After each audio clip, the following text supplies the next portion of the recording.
VBU FYUGP semester 4 वालों के लिए जो माइनर वोकेशनल सब्जेक्ट है स्ट्रेस मैनेजमेंट, उसका हम लोग सिलेबस देखेंगे हिंदी में। दोस्तों ये जो है सेमेस्टर 4 का हर एक सेशन वालों के लिए है, चाहे आपका सेशन कोई भी हो, बस आप सेमेस्टर 4 में अगर हैं तो ये वीडियो आपके लिए है। क्योंकि देखिए सेमेस्टर 4 में जो माइनर वोकेशनल जो है वो FYUGP के अंतर्गत जो भी आते हैं स्टूडेंट, चाहे आपका मेजर सब्जेक्ट कुछ भी हो, अगर आपने स्ट्रेस मैनेजमेंट रखा है तो सबका सिलेबस सेम है। सेशन भी अगर कोई भी हो, ठीक है, सबका सिलेबस सेम ही है। तो चलिए हम लोग इसका सिलेबस देखते हैं, आखिर आपको पढ़ना क्या क्या पड़ता है। तो देखिए ज़्यादा कुछ नहीं पढ़ना पड़ता है। सबसे पहले तो ये जानिए कि आपका एग्ज़ाम जो है टोटल 100 मार्क्स का रहता है। 100 में से आपका जो है इंटरनल के तौर पर 25 जो है आपका कॉलेज में लिया जाता है, इंटरनल और प्रैक्टिकल मिला के, ठीक है। कई बार इसमें प्रैक्टिकल का भी जो है दिया रहता है ओरिजिनल सिलेबस में, लेकिन वो प्रैक्टिकल नहीं, इंटरनल के टाइम ही ले लिया जाता है। और आपका बाकी जो रह गया दोस्तों 75, वो आपका जो है एग्ज़ाम होता है, ठीक है। तो ये आपका है एग्ज़ाम पैटर्न। आगे हम लोग देखेंगे मॉड्यूल वगैरह यानी कि सिलेबस वगैरह। तो देखिए मॉड्यूल 1 में आपका जो है वो पहला हो गया तनाव प्रबंधन।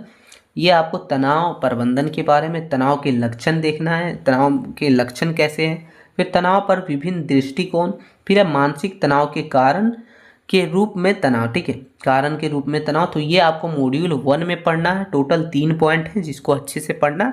ये लग रहा है छोटा, लेकिन आपको डिटेल में पढ़ना है, हम आपको ज़रूर से ज़रूर तैयारी करवाएंगे। मॉड्यूल 2 है दोस्तों कि तनाव के विभिन्न स्रोत के बारे में। तनाव के जितने भी स्रोत हैं जैसे कि पर्यावरणीय स्रोत, सामाजिक स्रोत, शारीरिक और मनोवैज्ञानिक तनाव स्रोत, तो ये सभी स्रोत के माध्यम से जो तनाव उत्पन्न होता है उसके बारे में आपको मॉड्यूल 2 में पढ़ना है ना।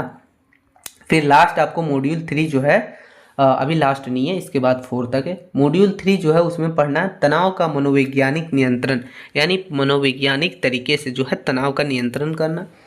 पहला हो गया तनाव के प्रभाव को कम करना, तनाव के प्रति प्रतिक्रिया करना, तनाव सहनशीलता को प्रभावित करने वाले कारक। तो ये सब 3 आपको पढ़ना है मॉड्यूल 3 में।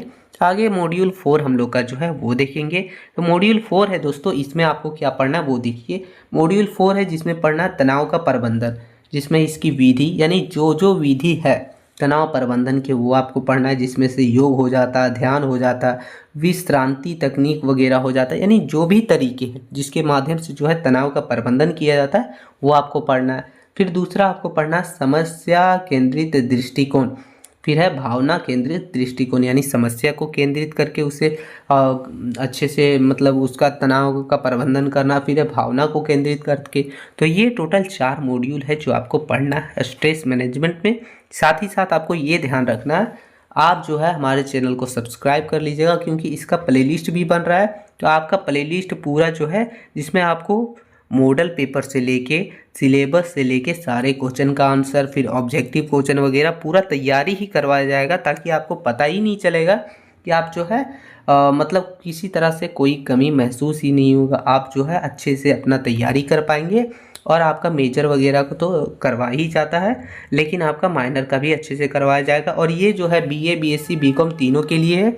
इसका एग्ज़ाम जो है वो हिंदी में भी रहता है क्वेश्चन पेपर, और इंग्लिश में भी रहता है। तो लोग जो है बहुत सारे स्टूडेंट वगैरह कंफ्यूज होते हैं कि हिंदी में ये आएगा नहीं आएगा, बहुत सारा कमेंट भी आता है, इसलिए हम आपको बता देते हैं हिंदी में भी इसका एग्ज़ाम होगा, इंग्लिश में भी क्वेश्चन रहेगा, आपको जैसे देना दे सकते हैं। तो यही छोटी सी वीडियो थी दोस्तों, हेल्पफुल लगी तो लाइक ज़रूर कर दीजिएगा। मिलते हैं नई वीडियो में, तब तक के लिए जय हिंद मित्रों।